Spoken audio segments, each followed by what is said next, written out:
సంకల్పం ఏంటి? ప్రవక్తల ద్వారా ప్రవచించింది ఏంటి? ఏది సువార్త ఇప్పుడున్న పరిస్థితుల్లో? ఏది కృప? దేవుని కృప దేనిలో వెల్లడైంది? దేవుని కృప దేనిలో వెల్లడైంది? సువార్తలో వెల్లడైంది. మనం కృపా సత్యము అంటే సువార్త అనగానే ఒక్క మాట చెప్పేసాము. ఒక్క మాట చెప్తే ఈ సంగతులన్నీ తెలవక సువార్త కృప ఎలా అవుద్ది? సువార్త కృప ఎలా అవుద్ది? ఏది అప్పుడు ఆత్మ యొక్క నియమము అనేది కృప ఎలా అవుద్ది అనేసి కొంత కన్ఫ్యూజ్ అయ్యారు. అయితే ఇప్పుడు ఆత్మ యొక్క నియమము లేక సువార్త అనేది కృప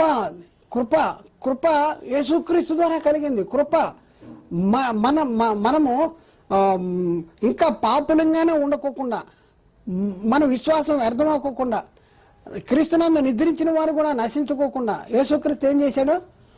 దేవుడు యేసుక్రీస్తుని ఏం చేశాడు? మృతుల్లోండి తిరిగి లేపాడు. 4:25 రోమపత్రిక ప్రకారం ఆయన మన పాపముల నిమిత్తమే అప్పగించబడ్డాడు, మన అపరాధముల నిమిత్తమే అప్పగించబడ్డాడు, మనలను నీతిమంతులుగా తీర్చడానికి తిరిగి లేపబడ్డాడు. అంటే యేసుక్రీస్తు లేపబడటం ద్వారా ఏం వెల్లడైంది? యేసుక్రీస్తు తిరిగి లేవటం ద్వారా ఏం జరిగిందంటే, యేసుక్రీస్తు తిరిగి లేవటం అనేది ఏంటంటే సువార్త. ఈ సువార్త ద్వారా ఏం వెల్లడైంది? ఈ సువార్త ద్వారా కృప వెల్లడైంది. ఈ కృప ఏంటి? మరణము నిరర్థకమవటం, జీవము అక్షయత సువార్త వలన వెలుగులోనే రావడం. ఇప్పుడు అక్కడికి వద్దాం.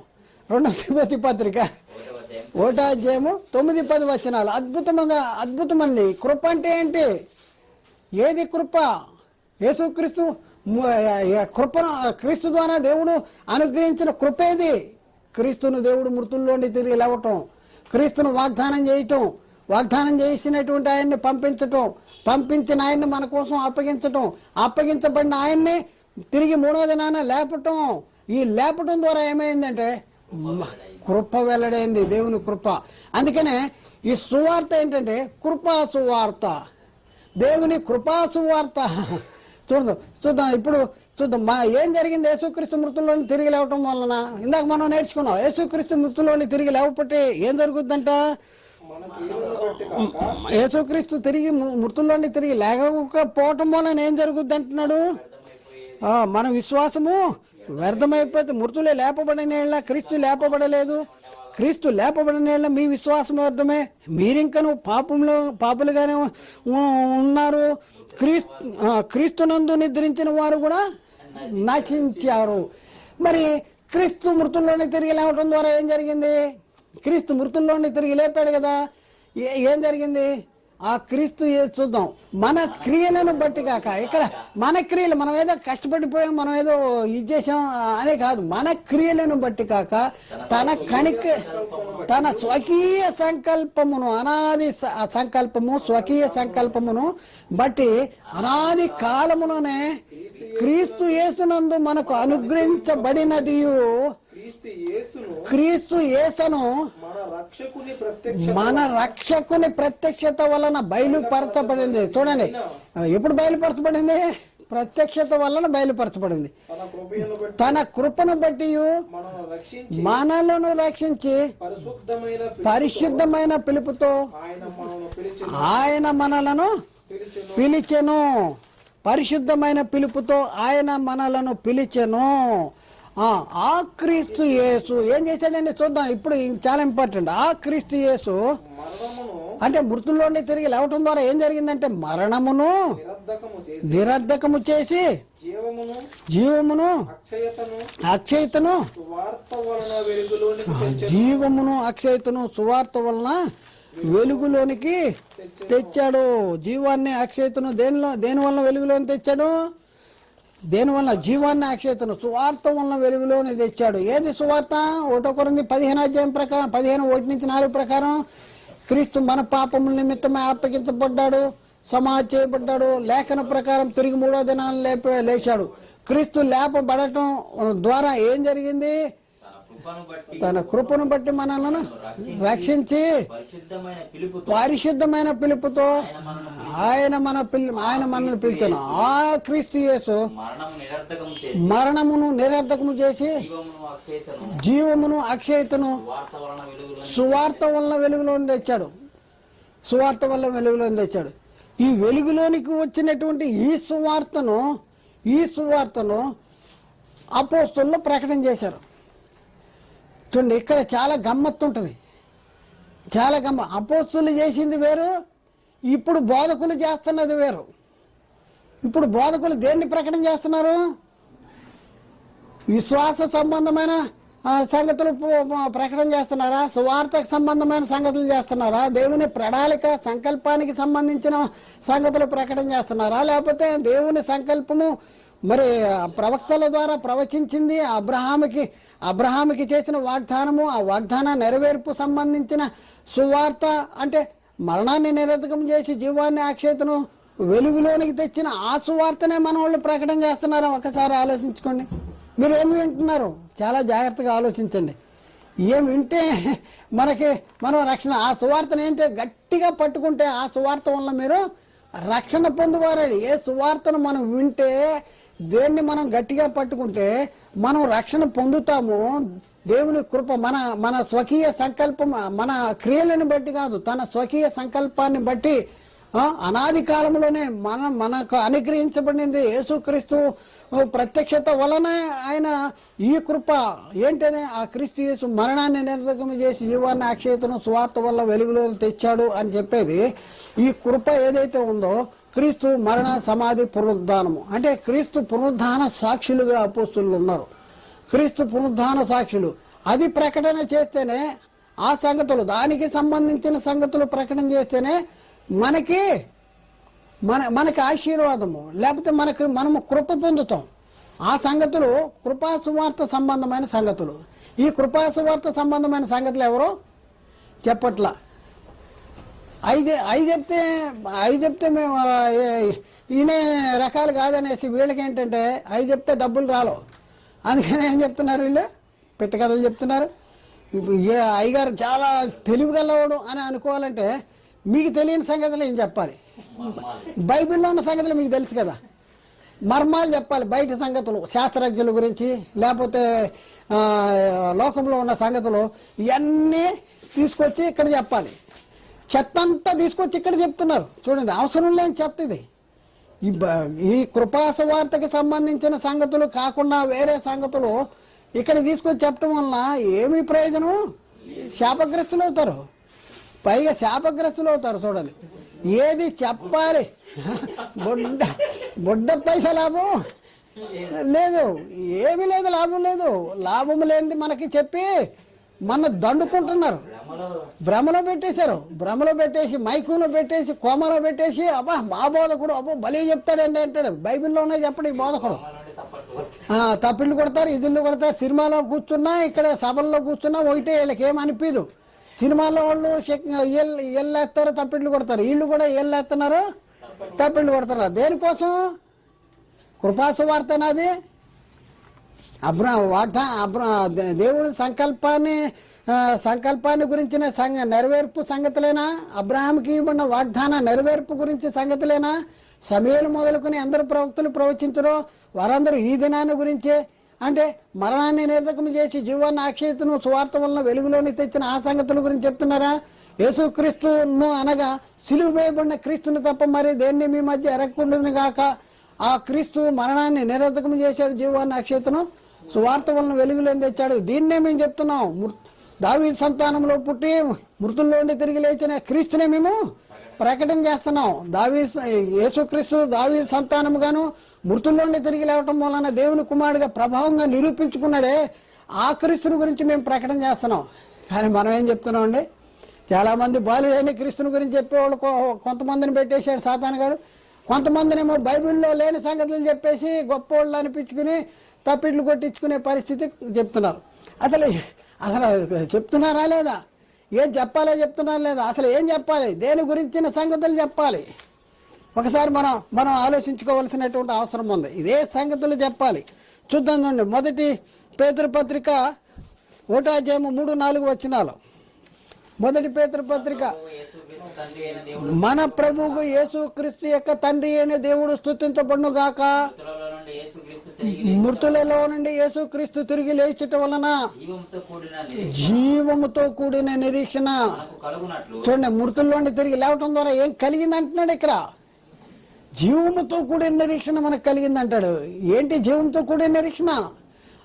కలుగునట్లు అనగా అక్షయమైనది, నిర్మలమైనది, వాడబారనిదైన స్వాస్థ్యము మనకు కలుగునట్లు ఆయన తన విశేష కనికరము చొప్పున మనలను మరలా జన్మింపజేసిన. ఎప్పుడు ఎలా జన్మింపజేశాడు?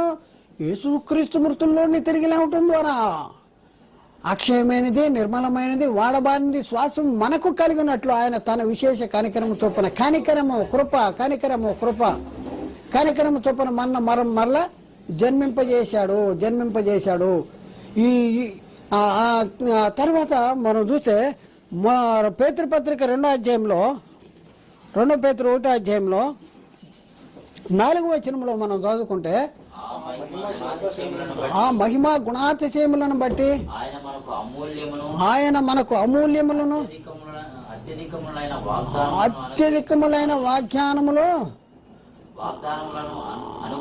అత్యధికములైన వాగ్దానములను అనుగ్రహించి ఉన్నాడు. దురాశను అనుసరించుట వలన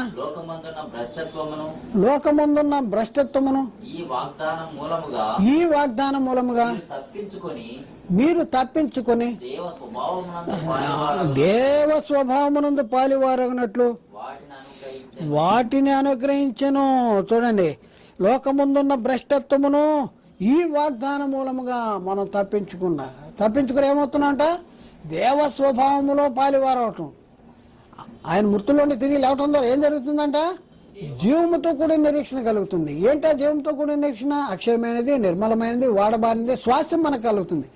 అక్కడ స్వాస్థ్యం కలుగుతుంది, ఇక్కడ స్వభావంలో పాలివారవుతున్నాం. ఎవరి స్వభావంలో? దేవ స్వభావంలో పాలివారవుతున్నాం.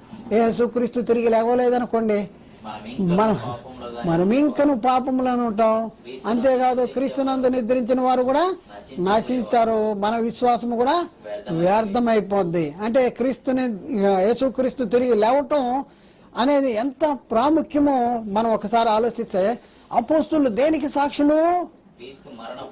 యేసుక్రీస్తు మరణ పునరుద్ధానాన్ని గురించినటువంటి సాక్షులు. మృతుల్లో నుండి లేచిన క్రీస్తుని గురించే ప్రకటన చేశారు. మృతుల్లోని తెలియదు. 2 తిమోతి పత్రిక 2 తిమోతి 2వ అధ్యాయం 8వ వచనం. ఇది కూడా దేని ప్రకారం? చూడండి, సువార్త ప్రకారమే. అక్కడ ఏం చెప్పాడు? సువార్తను గట్టిగా పట్టుకుంటే ఆ సువార్త వల్ల మీరు రక్షణ పొందుతారంటున్నాడు. 1 కొరింథీ 15వ అధ్యాయంలో 1 నుంచి 4 వరకు. ఇక్కడే ఉన్నాడు. నా సువార్త ప్రకారము దావీదు సంతానములో పుట్టి మృతులలో నుండి లేచిన యేసుక్రీస్తును జ్ఞాపకం చేస్తున్నారు వీళ్ళు. ఎందుకు మృతుల్లో నుండి తిరిగి లేచిన యేసుక్రీస్తునే జ్ఞాపకం చేస్తున్నారు? లోకంలో ఉన్న వ్యక్తుల గురించి ఎందుకు జ్ఞాపకం చేయట్లేదు? లేకపోతే పాత నిబంధనలో ఉన్న ఎంతో మంది భక్తులను ఎందుకు జ్ఞాపకం చేయట్లేదు? ఇప్పుడు ఆ చరిత్రలు చెప్పేస్తున్నారు మనోళ్ళు సంఘాల్లో. దావీదు చరిత్ర, సంసోను చరిత్ర, దెలీలా చరిత్ర, లేకపోతే ఆ చరిత్రలు ఈ చరిత్రలు సంఘంలో కథల కింద పెట్టగలలు చెప్తున్నారు. ఏది చెప్పాలి? ఎవరి గురించి చెప్పాలి? బాలుడైన క్రీస్తుని గురించి చెప్పాలి. అంతేనా? లేకపోతే మృతుల్లో నుండి తిరిగి లేచిన క్రీస్తుని, మేము క్రీస్తునే చెప్తున్నాం అని చెప్పేసి వేరొక క్రీస్తుని చెప్తున్నారు. చెప్పవలసిన క్రీస్తుని చెప్పట్లా. మరియ కుమారుడిగా ఉన్న క్రీస్తుని, దావీదు కుమారుడిగా ఉన్న క్రీస్తుని, యోసేపు కుమారుడిగా ఉన్న క్రీస్తుని, శరీరధారిగా ఉన్న క్రీస్తుని గురించే చెప్తున్నారు. కానీ మృతుల్లోని తిరిగి లేచిన యేసుక్రీస్తుని గురించి అపోస్తులు చెప్పారు. మరి అపోస్తులు చెప్పింది సంఘాల్లో బోధిస్తున్నారా? కృపకి పాత్రులు చేస్తున్నారా? కృప దేంట్లో ఉంది? సువార్తలో ఉంది. కృప సువార్త, దేవుని కృప ఎందులో విమర్చబడి ఉంది? సువార్తలో ఉంది. చూద్దాండి కృప. ఇంకా మనం చూస్తే రోమపత్రిక 6:23, ఏలైనగా పాపం వల్ల వచ్చే జీతము మరణము, అయితే దేవుని కృపావరము మన ప్రభువైన యేసుక్రీస్తునందు నిత్య జీవము.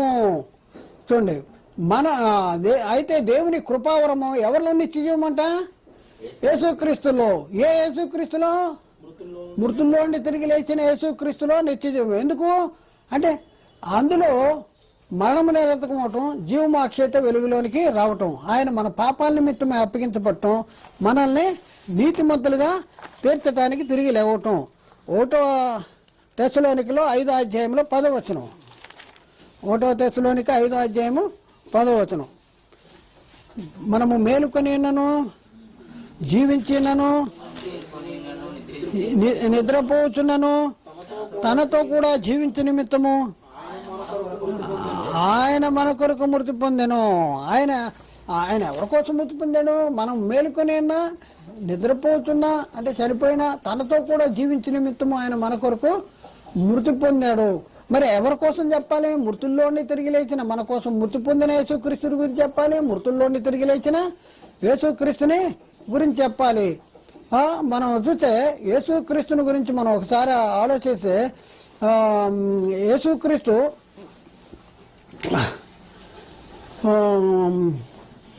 మనము సువార్త ద్వారా ఏం చెబుతున్నామంటే ఆయన పరిపూర్ణత నుండి మనమందరమును కృప వెంబడి కృప పొందుతున్నాం. యోహాను సువార్త 1:16లో లేకపోతే ఇచ్చేదండి, అది రాసుకోండి తర్వాత చదువుదాం. అపోస్తుల కార్యము 14:3. అపోస్తుల కార్యము 14:3. దేని గురించి సాక్ష్యం ఇస్తున్నారు? ధైర్యముగా మాట్లాడుచు అక్కడ బహుకాలము గడిపిరి. ప్రభు వారి చేత సూతిక క్రియలను అద్భుతములను చేయించి తన కృపావాక్యమునకు కృపావాక్యానికి సాక్ష్యం ఇస్తున్నాడు. ఏంటంటే వాక్యము మనం ఏమనుకున్నాం? కృపా సత్యము. కృప అంటే ఏంటి? వాక్యము, సువార్త. మనం ఏం చెప్పాం గతంలో కిందటి క్లాసులో? కృపా సత్యం తెచ్చాడంటే సువార్త కృపా సత్యము, లేకపోతే ఆత్మ యొక్క నియమమే కృపా సత్యము, ఒక్కసారి అప్పగించబడిన బోధే కృపా సత్యము. ఇట్లా చెప్తే అర్థమవుందా? ఒక మాటలో చెప్తే ఇంత 2 గంటల క్లాస్ చెప్తే కానీ అర్థమవట్లా. అంటే వాక్యం ఏంటిది? కృపా సువార్త, కృపా వాక్యము. దీనికి ఇంకో పేరేంటి? కృపా సువార్త. అపోస్తలులు దేని గురించి చెప్పారు? కృపా వాక్యాన్ని ప్రకటన చేశారు, కృపా సువార్తని ప్రకటన చేశారు. కృపా సువార్తను చూద్దాం. అపోస్తల కార్యాల్లో 20వ అధ్యాయము 24వ వచనం. అయితే దేవుని కృపా సువార్తను గూర్చి సాక్ష్యం ఇచ్చుటయందు నా పరుగును నేను ప్రభువైన యేసు వలన పొందిన పరిచర్యను తుదముట్టింపవలనని నా ప్రాణమును నాకెంత మాత్రమును ప్రియమైనదిగా ఎంచుకోవట్లేదు. ఎందుకు ప్రియమైనదిగా ఎంచుకోవట్లేదంట? దేనికోసం పరిగెడుతున్నాడంట? దేవుని కృపా సువార్తను గురించి సాక్ష్యం ఇచ్చుటకు. అంటే ఇప్పుడు కృప అనేది, ఈ సువార్త అనేది ఎవరి ద్వారా కలిగింది? ఎవరు మృతుల్లోని తిరిగి లేవటం వల్ల ఈ కృప అనేది వెల్లడైంది. కృప ఎవరి ద్వారా కలిగింది? క్రీస్తు ద్వారా కలిగింది, యేసుక్రీస్తు ద్వారా.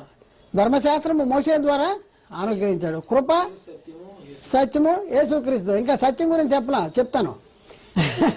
సత్యం గురించి చెప్పలా. ఈ కృప అంటే ఏంటి? కృప దేంట్లో వెల్లడైంది? సువార్తలో వెల్లడైంది. మనము ఏం కష్టపడిపోయామా? మనం మంచోళ్ళమా, నీతిమంతులమా? కాకపోయినా కూడా మన కోసము తన సొంత కుమారుని పాప శరీరాకారంతో పంపి ఆయన శరీరం ముందు మన పాపానికి శిక్ష విధించి మనలను నీతిమంతులుగా తీర్చడం అనేది దేవుని కృప. ఈ తీర్చబడేటటువంటి ఈ క్రమము దేవుడు దేనిలో జరిగించాడు? క్రీస్తు మరణ సమాధి పునరుద్ధానంలో జరిగించాడు. ఆ మరణ సమాధి పునరుద్ధానాన్ని గురించి ఏమంటున్నాడు పౌలు? సువార్త అన్నాడు. అందుకనే మనం పరిశీలన చేస్తే సువార్తను గురించి నేను సిగ్గుపడువాడని కాదు. ఎందుకు సిగ్గుపడువాడని కాదు? నమ్ము ప్రతివానికి, రోమా 1:16, సువార్తను గురించి సిగ్గుపడువాడని కాను, ఏలైనగా నమ్ము ప్రతివానికి మొదట యూదునికి గ్రీకు దేశస్థునికి కూడా రక్షణ కలిగి చేయుటకు అది దేవుని శక్తి ఉన్నది. దేవుని శక్తి ఉంది. ఇందులో దేవుని శక్తి దేంట్లో ఉంది? సువార్తలో ఉంది. సువార్త ఏంటి? దేవుని కృప, దేవుని కృప ప్రత్యక్షత. సువార్త దేవుని కృప ప్రత్యక్షత.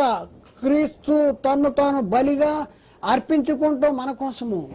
ఇది అందులో కృప ఉంది. చూడండి, కృప అంటే ఉచితంగా వచ్చేది, మనం కష్టపడితే వచ్చేది కాదు, మన క్రియలను బట్టి కలిగింది కాదు. ఇది మనం రక్షణ పొందటం అనేది మన క్రియలను బట్టి కలిగింది కాదు, కృప ద్వారానే. ఇశ్రాయేలు పరిస్థితి ఏంటి? మరి ఇశ్రాయేల్ పరిస్థితి ఏంటి? ఇశ్రాయేల్కి ఏ చట్టం ఇవ్వబడింది? ధర్మశాస్త్రము ఇవ్వబడింది. మరి ధర్మశాస్త్రం ఇవ్వబడింది కదా, ధర్మశాస్త్రము విధించిన క్రియల సంబంధాలందరూ ఏమవుతున్నారు? శాపానికి లోనవుతున్నారు. ధర్మశాస్త్రము గల్తీ 3:10, గల్తీ 3:10, 11, గల్తీ 3:20, గల్తీ 3:10, గల్తీ 3:11, గల్తీ 3:20. ధర్మశాస్త్రము విధించిన క్రియల సంబంధులందరూ శాపానికి లోనే ఉన్నారు. ఎందుకయ్యా అంటే ధర్మశాస్త్ర గ్రంథమందు వ్రాయబడిన విధులన్నీ చేయుటి యందు నిలకడగా ఉండు ప్రతివాడు శాపగ్రస్తుడు. ధర్మశాస్త్ర గ్రంథమందు వ్రాయబడిన విధులన్నీ చేయటందు శాపగ్రస్తుడు. ఎందుకంటే వాళ్ళు చేయలేకపోతున్నారు. వాళ్ళు పని చేయాలి. వాళ్ళు నీతిమంతులుగా తీర్చబడాలంటే నీతిమంతుడు అక్కడను లేడు. ఎందుకంటే అందరూ పాపం చేసి దేవుడు అనుగ్రహించి మహిమను పొందలేకపోతున్నారు. ఎందుకు అంటే చూద్దాం, ఎక్కడంటే 11వ వచనం, ధర్మశాస్త్రము చేత ఎవడును దేవుని ఎదుట నీతిమంతుడని తీర్చబడను సంగతి. అంటే ఏమనుంది ఇక్కడ? ధర్మశాస్త్ర గ్రంథమందు వ్రాయబడి ఉన్న విధులన్నీ చేయటి యందు నిలకడగా ఉండని ప్రతివాడు శాపగ్రస్తుడు. నిలకడగా ఉండాలి, వాళ్ళు పని చేయాలి, నిలకడగా ఉండాలి. నీతిమంతులుగా తీర్చబడాలంటే వాళ్ళు ధర్మశాస్త్ర గ్రంథంలో వ్రాయబడిన విధులన్నీ చేయటి యందు నిలకడగా ఉండాలి. ఎవడైనా చూడండి, యాకోబు పత్రిక 2:10, ఎవడైనాను ధర్మశాస్త్రం అంతయును గైకొని ఒక్క ఆజ్ఞ విషయంలో తప్పిపోతే ఆజ్ఞలన్నింటి విషయంలో కూడా అపరాధ అవుతున్నాడు. కాబట్టి వాళ్ళు నీతిమంతులుగా తీర్చబడలేకపోతున్నారు. ధర్మశాస్త్రం ఏమైపోయింది? ధర్మశాస్త్రము వారిని చెరలో బంధించింది. లేఖనము అందరినీ పాపములో బంధించింది. లేఖనము అందరినీ ఎక్కడ బంధించిందంట? పాపములో బంధించింది. గల్తీ పత్రికలో 3:20, గల్తీ పత్రిక 3:22 నుంచి చూద్దాం. యేసుక్రీస్తునందరి విశ్వాస మూలముగా కలిగిన వాగ్దానము విశ్వసించి వారికి అనుగ్రహించబడినట్లు లేఖనము ఏం చేసిందంట? అందరినీ పాపంలో బంధించింది. లేఖనం అందరినీ పాపంలో బంధించింది. అంటే ధర్మశాస్త్రం వల్ల నీతిమంతులుగా తీర్చబడిపోతున్నారా అంటే నీతిమంతులుగా తీర్చబడలేకపోతున్నారు. కానీ క్రీస్తు ద్వారా అనుగ్రహించబడినటువంటి ఈ కృపా సత్యాల వలన, అంటే ఈ సువార్త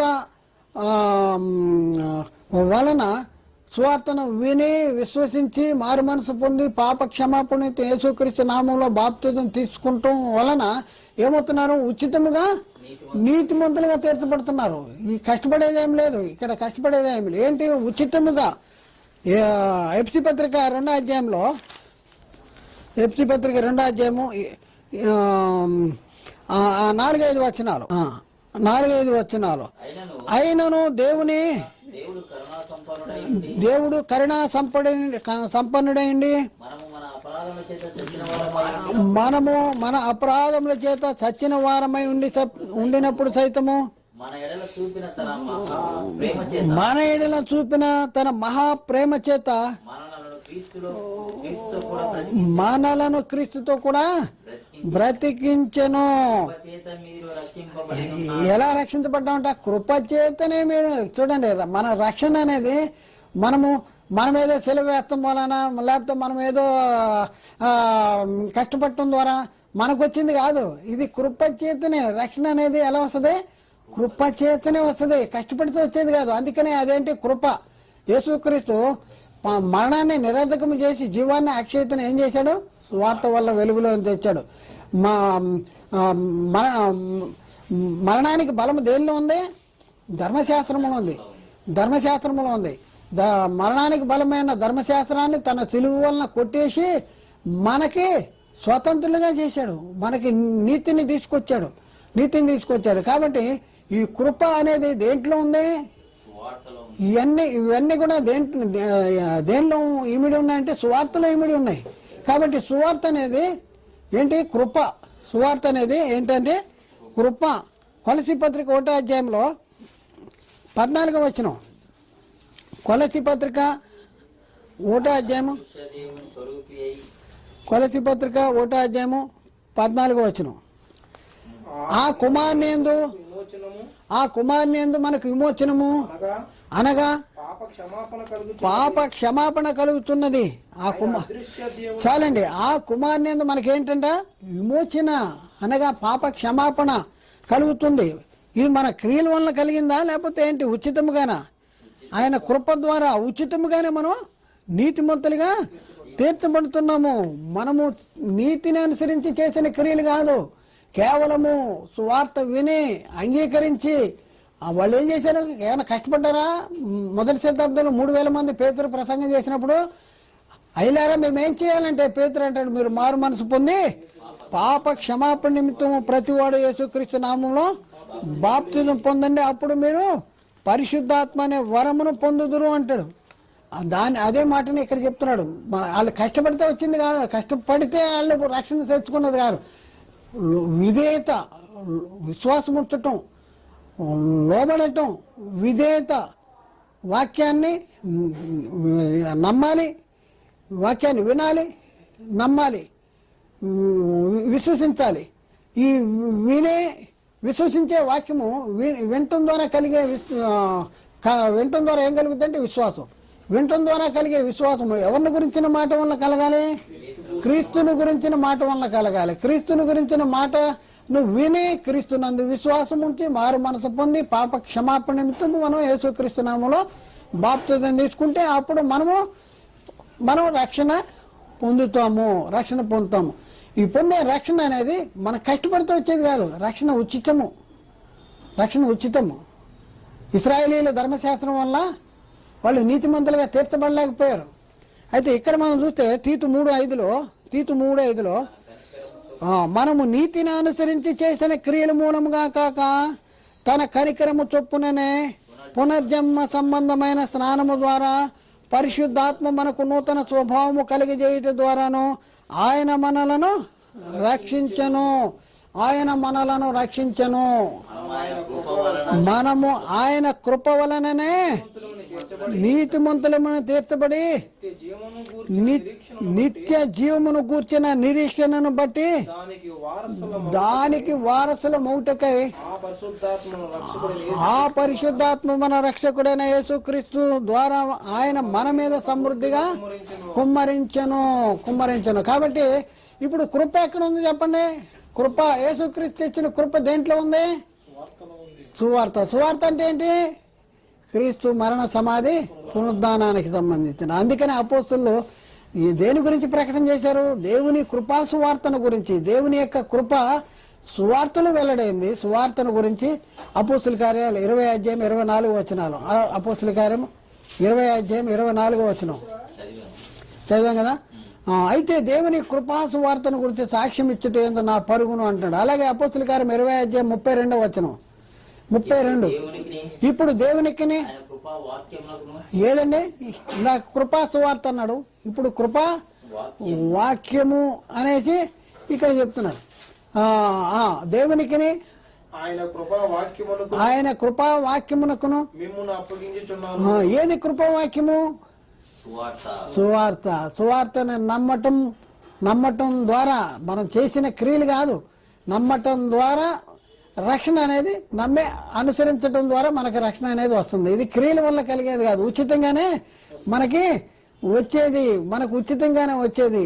ఇప్పుడు మనం పరిశీలన చేస్తే, మనము మన దగ్గర ఒక వ్యక్తిని పనికి పెట్టుకుంటే సాయంత్రం అయ్యేటప్పటికి ఏమడుగుతాడు? జీతం అడుగుతాడు. జీతం అనేది దానమా లేకపోతే రుణమా?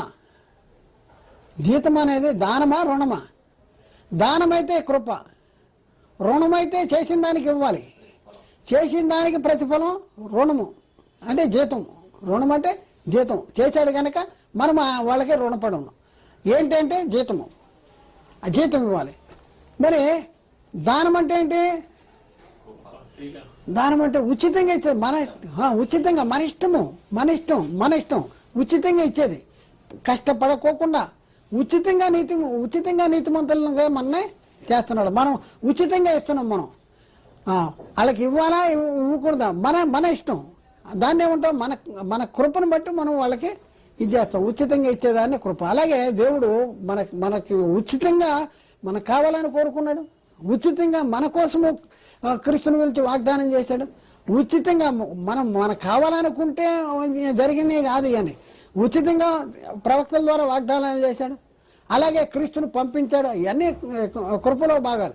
ఆ తర్వాత క్రీస్తును పంపించిన క్రీస్తుని మన కోసము బలిగా అర్పణగా అర్పించాడు.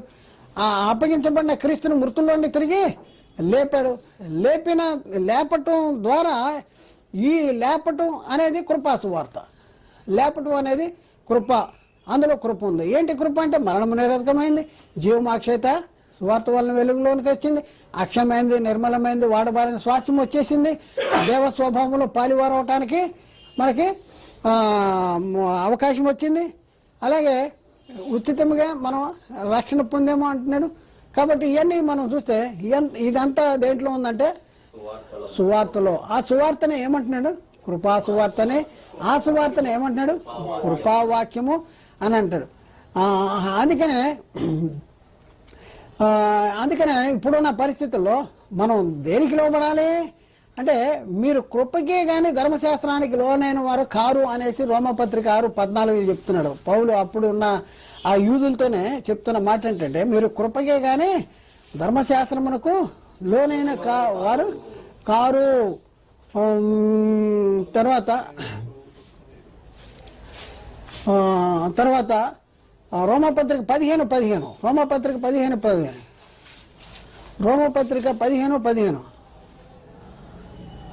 అయినను అన్యజనులు అన్న అర్పణ పరిశుద్ధాత్మ వలన పరిశుద్ధపరచబడి ప్రీతికరమగునట్లు నేను సువార్త విషయమై యాజక ధర్మము జరిగించుచు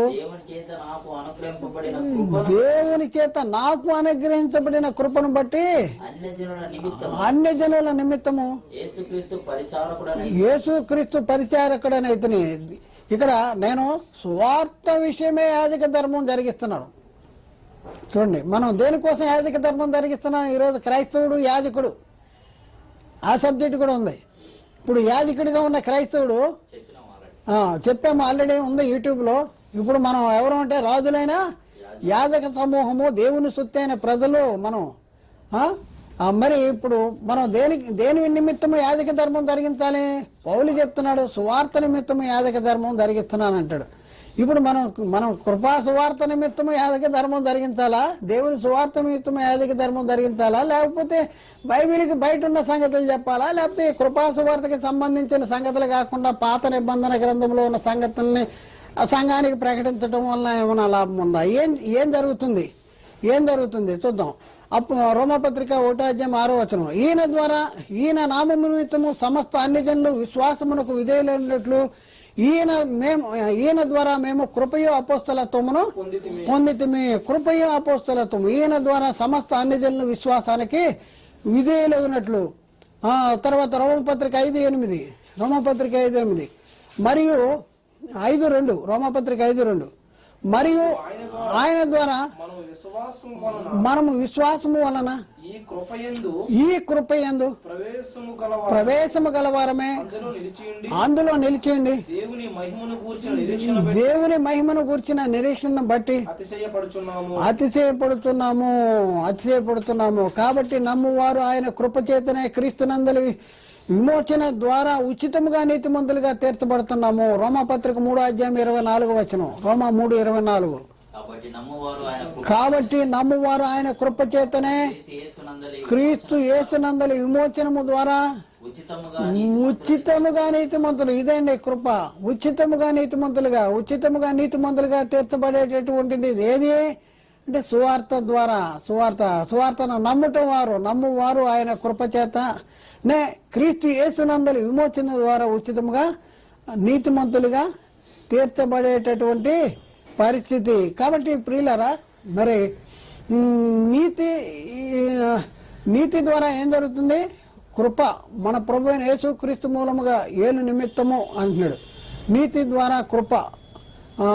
రాసుకోండి, రోమపత్రిక 5:21. ఏలైనగా నిత్యజీవము కలుగుటకై నీతి ద్వారా కృప మన ప్రభు అయిన యేసుక్రీస్తు మూలముగా ఏలు నిమిత్తము అనేసి అక్కడ రాయబడి ఉంది. కాబట్టి ప్రియులరా, మరి ఒక్కసారి ఆలోచించండి. ఇప్పుడు కృప గురించి మనం తెలుసుకున్నాం కదా. కృప గురించి. కృప అంటే ఏంటి? కృప క్రీస్తు తెచ్చిన కృప ఏది? మృతుల్లోండి తిరిగి లేవటం, మరణాన్ని నిర్ణయించటం, జీవము అక్షయతను సువార్త వలన వెలుగులోని తేవటం, అక్షయమైంది నిర్మలమైంది వాడబారిన స్వాస్థ్యం తేవటం, దేవ స్వభావంలో పాలివారవటం, ఉచితముగానే రక్షణ పొందటం. ఇది ఏంటంటే సువార్త వింటేనే, దాన్ని గట్టిగా పట్టుకుంటేనే మనం రక్షణ పొందుతాం. గట్టిగా పట్టుకుంటే ఇదేంటంటే సువార్తే కృప. అందుకని మనం ఏమన్నా గతంలో సువార్తే కృప, క్రీస్తు తెచ్చిన సువార్తే కృప అని, పరిశుద్ధులకు ఒక్కసారి అప్పగించబడిన బోధే సువార్త అని, ఆత్మ యొక్క నియమమే సువార్త కృప అని, క్రీస్తు తెచ్చిన కృపా సత్యం అనేసి మనం నేర్చుకున్నాం. ఇప్పుడు సత్యం అంటే ఏంటి? సత్యం అంటే ఏది? సత్యం అంటే ఏంటి? యోహాను సువార్త 17:17. సత్యమందు వారిని ప్రతిష్ఠ చేయము, నీ వాక్యమే సత్యము. సత్యమందు వారిని ప్రతిష్ఠ చేయండి, నీ వాక్యమే సత్యము అంటాడు. యేసుక్రీస్తు దేనికి వచ్చాడు? సత్యాన్ని గురించి సాక్ష్యం ఇవ్వటానికి వచ్చాడు. యేసుక్రీస్తు దేనికి వచ్చాడు? పిలాతు అడుగుతున్నప్పుడు యోహాను సువార్త 18:37 యోహాను సువార్త 18:37 అందుకు పిలాతు నువ్వు రాజువా అని ఆయన అడుగ్గా యేసు నువ్వన్నట్టు నేను రాజునే, సత్యమును గురించి సాక్ష్యం ఇచ్చుటకు నేను వచ్చి తిని, సత్యమును గురించి సాక్ష్యం ఇచ్చుటకు నేను పుట్టి తిని, ఇందు నిమిత్తమే ఈ లోకానికి వచ్చి తిని. ఏమన్నాడు ఇక్కడ? నీ వాక్యమే సత్యమును గురించి సాక్ష్యం ఇస్తానికి వచ్చాను అనేసి ఇక్కడ చెప్తున్నాడు. ఏంటి సత్యము గురించి సాక్ష్యం వస్తా అంటే దేవుని వాక్యమే సత్యము. ఈ వాక్యమే సత్యం అనేది ఎక్కడ మనకి అర్థమవుద్ది ఇంకా స్పష్టంగా అంటే కొత్త నిబంధనలో ఇంకా చాలా స్పష్టంగా మనకు అర్థమవుద్ది. చూద్దాం. రోమాపత్రిక 1:18, రోమాపత్రిక 1:25, రోమాపత్రిక 1:18, రోమాపత్రిక 1:25. ఏంటండి? సత్యాన్ని అడ్డగించటం అంటే ఏంటి? వాక్యాన్ని అడ్డగించటం అంటే సత్యం ఈక్వల్ టు వాక్యము. సత్యమును అడ్డగించుతూ దుర్నీతి చేసే సత్యమునకు కాదు, ఇంకా మరి చదవండి. దుర్నీతి చేసే సత్యమును అడ్డగించుచు. తర్వాత 25 రోమా 1:20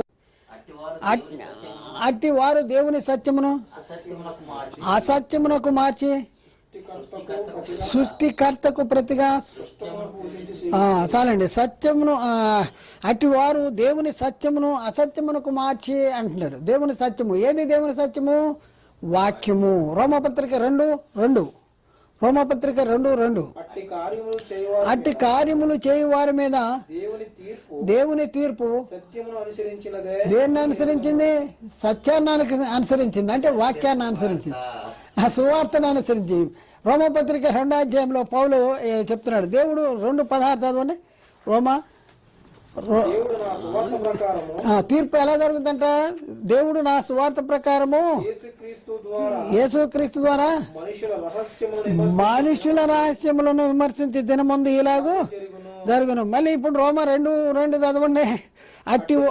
అట్టి కార్యములు చేయు వారి మీద దేవుని తీర్పు సత్యమును, అంటే సత్యము అంటే ఏంటి? సువార్త. అంటే కృప, సత్యము అంటే సువార్తే. అది వేరు ఇది వేరు కాదు, ఇది సువార్తే, ఇది వాక్యమే. ఇంకా మనం చూస్తే రోమపత్రిక 2:8. రోమపత్రిక చదవా, ఇప్పుడు చదవా. అయితే భేదమును పుట్టించి సత్యమునకు లోబడక దుర్నీతికి లోబడి వారి మీద దేవుని ఉగ్రత. సత్యమునకు లోబడిన వారెవరు? వాక్యానికి లోబడిన వారు. వాక్యం అంటే సువార్తకి లోబడిన వారు. గబగబ కొన్ని వచనాలు చూద్దాం ఒక్కొక్కరు. 1 కొరింథీ 4:6, 1 కొరింథీ 14:6, 1 కొరింథీ 14:6, కొలసి 1:5, 1 కొరింథీ 14:6. సహోదరులారా ఆలోచించుడి. ఏది? 14 భాషలతో మాట్లాడుతూ నేను మీ వద్దకు వచ్చి సత్యమును బయలుపరచ వలనని అయినను ప్రవచింపవలనైనను నా వలన మీకు, అంటే సత్యాన్ని బయలుపరచాలి. అంటే సత్యాన్ని ఎలా బయలుపరచాలి? అంటే సత్యం బయలుపరచాలంటే వాక్యం ప్రకటించాలి. ప్రకటించకపోతే మనం వినే వాళ్ళకేమీ లాభం లేదు. కొలసి 1:5 చూడండి. ఏంటది? మీ యొద్దకు వచ్చిన సువార్త సత్యమును గురించిన బోధ వలన. సువార్త సత్యము, సువార్త సత్యము అంటాడు. కృప సత్యము, సువార్త సత్యము వలన, బోధ వలన. 2 దశలోనిక 2:11, 2 దశలోనిక 2:11, 2 కొరింథీ 4:6, 2 దశలోనిక 2:11, 2 కొరింథీ 4:6. ఇందుచేత సత్యమును నమ్మక దుర్నీతి యందు అభిలాష గలవారందరూ శిక్షావిధి పొందుటకై అబద్ధమును నమ్మునట్లు మోసము చేయ శక్తిని దేవుడు వారికి పంపుతున్నాడు. కొలసి 1:5 చదివా. 2 దశలోనిక 2:11 చదివాం. 2 కొరింథీ 4:6, 2 కొరింథీ పత్రిక 4:6. అంధకారము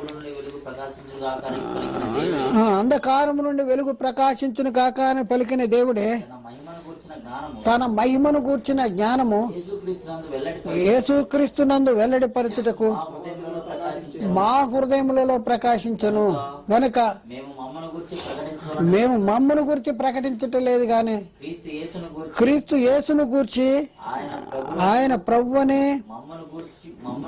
మమ్మను గూర్చి యేసు నిమిత్తము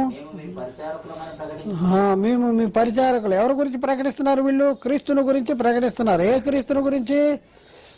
సిలువ వేయబడిన క్రీస్తు, మృతుల్లోండి తిరిగి లేచిన క్రీస్తుని గురించి. 2 కొరింథీ పత్రిక 11వ అధ్యాయము 10వ వచనం. క్రీస్తు సత్యము నాయందు నిలిచి ఉండుట వలన. ఏది క్రీస్తు సత్యము? సువార్త వాక్యము. క్రీస్తు సత్యము నాయందు నిలిచి ఉండుట వలన. 2 కొరింథీ 13:8, 2 కొరింథీ 13వ అధ్యాయము 8. సత్యం అంటే ఏంటి? మేము సత్యానికి విరోధముగా ఏమీ చేయ నేరముగానే సత్యము నిమిత్తమే సమస్తమును చేయుచున్నాము. సత్యము నిమిత్తమే. ఏంటి సత్యం అంటే? ఇక్కడ యేసుక్రీస్తు ద్వారా వచ్చిందేంటి? కృప, సత్యము. కృప అంటే ఏంటి? సువార్త. సత్యం అంటే ఏంటి?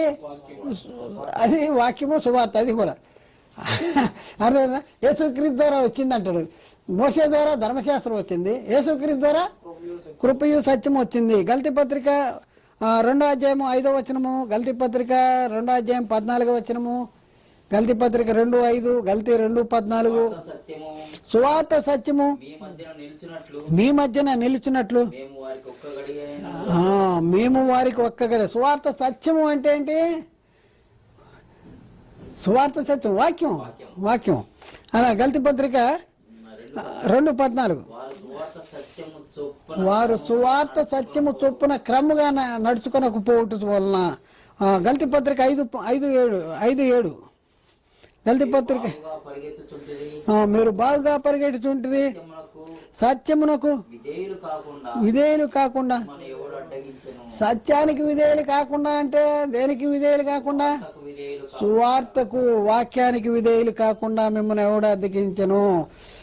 1వ Timothy 1:3, 1 Timothy 1:3, 1 Timothy 2:4, 1 Timothy 2:3, 1 Timothy 1:3. నేను మాసిదోనియాకు వెళ్ళుచుండగా సత్యమునకు భిన్నమైన బోధ అంటే, సత్యానికి భిన్నమైన బోధ అంటే ఏంటి? సత్యం అంటే ఏంటి? సువార్త. ఎవరి ద్వారా వచ్చింది అది? సువార్త క్రీస్తు ద్వారా వచ్చింది. ఏది చెప్పడం సువార్త? ఏది చెప్పడం సత్యము?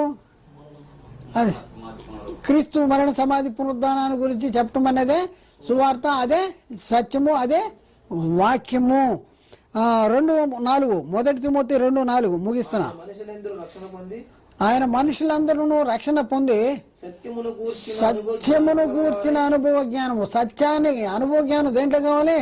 సత్యాన్ని గురించిన అనుభవ జ్ఞానము గలవారై ఉండవల్లని ఆయన హెచ్చరించుతున్నాడు. 2:7 సత్యాన్ని గురించిన అనుభవ జ్ఞానం అంటే సువార్త. ఈ సాక్ష్యం ఇచ్చుటకై నేను ప్రకటించువాడని గాను అపోస్తులుని గాను విశ్వాస సత్య విషయంలో అన్య జనులకు బోధకుడు గాను నియమింపబడితే. చూడండి, ఇది దేనికోసం నియమించబడ్డాడంట? అన్ని జనులకు బోధకుడుగా నియమించబడ్డాడు. ఇప్పుడున్న పరిస్థితుల్లో మోషే ద్వారా అనుగ్రహించబడిన ధర్మశాస్త్రం వలన దాంట్లో కృప ఉందా? నీతిమంతుడిగా ఉన్నారా? కృప లేదు. ఏంటి? ఎందుకు కృప లేదంటే దాంట్లో ఏంటి? కంటికి కన్ను, పంటికి పన్ను. కొన్ని రిఫరెన్స్లు గబం రాసుకోండి. మత్తయి 5:38 దాంట్లో కృప ఎందుకు లేదు? మత్తయి 5:38, నిర్గమ 21:24 చదువుదాం. నిర్గమ అదే వరుసలో పెట్టుకొని చదువుదాం. నిర్గమ 21:24, లేవి 21:21, లేవి 21:20, లేవి 20:19, 21:19 అనుకుంటా. ద్వితీయోపదేశకాండం 19:21, ద్వితీయోపదేశకాండం 19:21. ఇక్కడ మనం కొన్ని చదువుతాం. మత్తయి 5:38 అక్కడ ఏంది? కంటికి కన్ను, పంటికి పన్ను అని చెప్పబడిన మాట మీరు విన్నారు కదా అనేసి అక్కడ రాయబడింది. అలాగే నిర్గమ 21:24 కంటికి కన్ను, పంటికి పన్ను, చేతికి చెయ్యి. అది ఏం చేస్తుంది? తీసేయాలి. కంటికి కన్ను, పంటికి పన్ను, కంటికి కన్ను, చేతికి చెయ్యి ఇవన్నీ తీసేయాలి.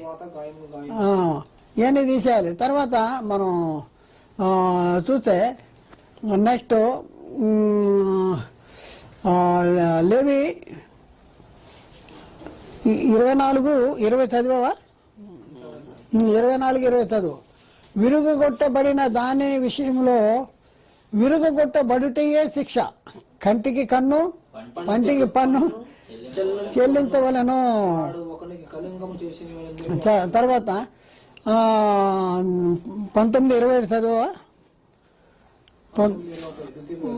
ద్వితీయోపదేశకాండం 19:21 నీవు ఎవరిని కటాక్షించకూడదు. ప్రాణానికి ప్రాణము, కంటికి కన్ను, పంటికి పన్ను, చేతికి చెయ్యి, కాలు మీకు విధి. ఇదనమాట. దీంట్లో కృపాసత్యం ఉందంటే లేదు. కానీ కానీ ఇక్కడ మనం ఏమవుతున్నాం, యేసుక్రీస్తు ద్వారా వచ్చిన కృపా సత్యం వలన ఉచితంగా నీతిమంతులుగా తీర్చబడిపోతున్నాం. ఉచితం. ఇక్కడ అసలు నీతిమంతులుగానే తీర్చబడట్లేదు, ఇక్కడ నీతిమంతులుగా తీర్చబడుతున్నాం. మరి నీతిమంతులుగా తీర్చబడిపోయిన తర్వాత ఏమైనా మళ్ళీ వెనక్కి వెళ్ళిపోవచ్చా? నీతిమంతులుగా తీర్చబడిపోతున్నాం ఉచితంగా, మరి దాన్ని కొనసాగించుకోవాలా వద్దా? ఒకసారి బాప్తిజం పొందాం కనుక బాప్తిజం పొందేసామనేసి మళ్ళీ లోకంలోకి వెళ్ళిపోతే ఏముంది? లోకంలోకి వెళ్ళిపోతే ఏముంది? ఆజ్ఞ నుండి తొలగిపోతే ఏమవుద్ది?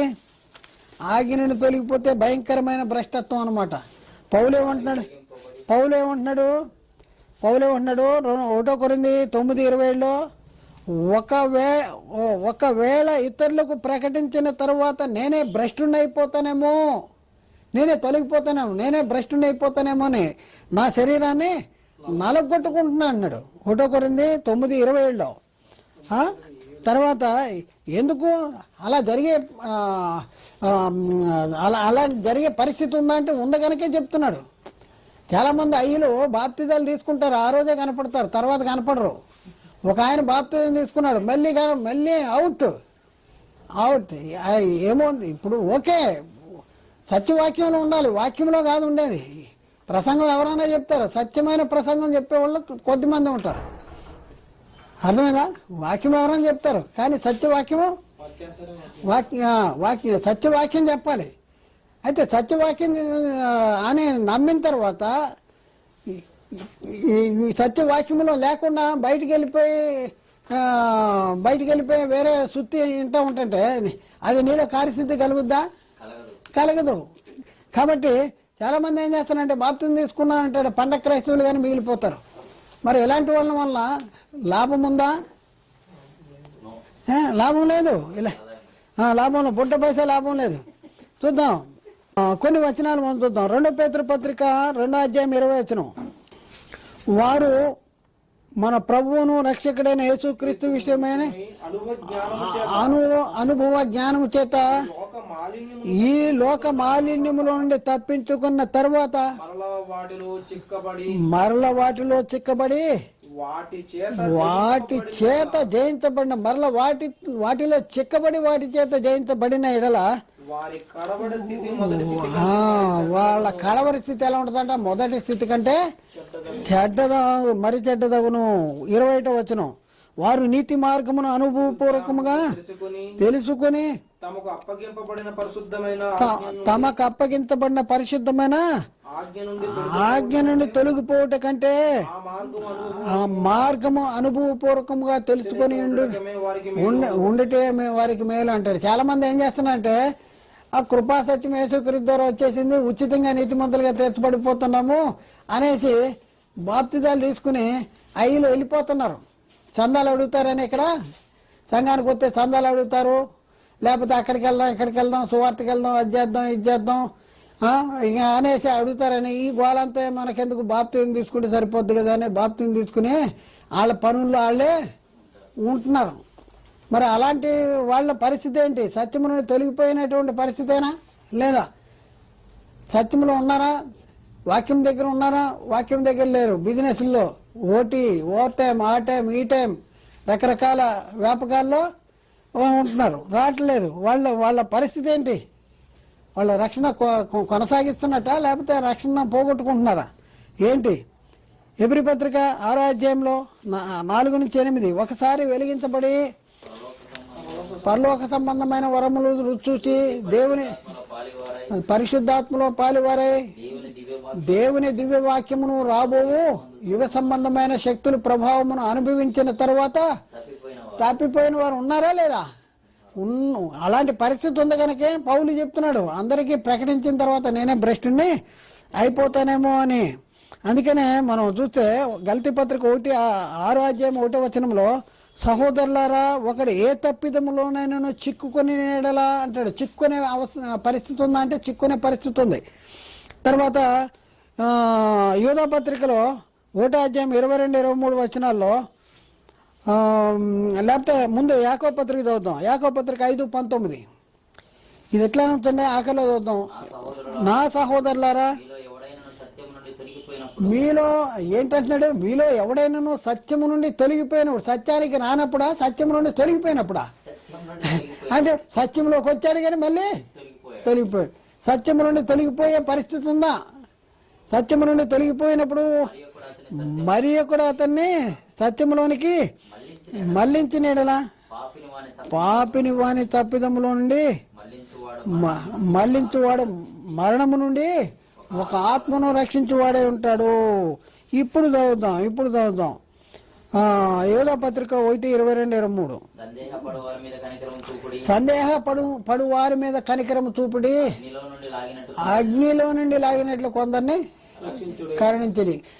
ఏదేమైనా కూడా యేసుక్రీస్తు ద్వారా మనము కృపా సత్యాలు క్రీస్తు ద్వారా వచ్చిన కృపా సత్యాల ద్వారా, అంటే సువార్త ద్వారా, వాక్యము ద్వారా, వాక్యాన్ని విని విశ్వసించి మారు మనసు పొంది పాప క్షమాపణ నిమిత్తము యేసుక్రీస్తు నామంలో బాప్తిజం పొందుకుంటం ద్వారా మనము రక్షణ పొందుకున్న ఈ రక్షణని మనం కొనసాగించాలా వద్దా? ఫిలిప్పీ పత్రిక 2వ అధ్యాయంలో 12వ వచనంలో భయంతోనూ వణుకుతోనూ మీ సొంత రక్షణని కొనసాగించాలి. కొనసాగించుకోకుండా ఇట్లా మధ్యలో ఆగిపోయే వాళ్ళు చాలా మంది ఉన్నారు. ఏంటి బాప్తిజం తీసుకుంటే సరిపోద్దులే అని అనుకుంటున్నారు వీళ్ళు. బాప్తిజం తీసుకుంటే సరిపోదు, దాన్ని కొనసాగించాలంటే ఏం చేయాలంటే చాలా సంగతులు ఉన్నాయి. అన్నీ కూడా మనం గతంలో కొన్ని ప్రసంగాల్లో మనం నేర్చేసుకున్నాం. అయితే ఈ యొక్క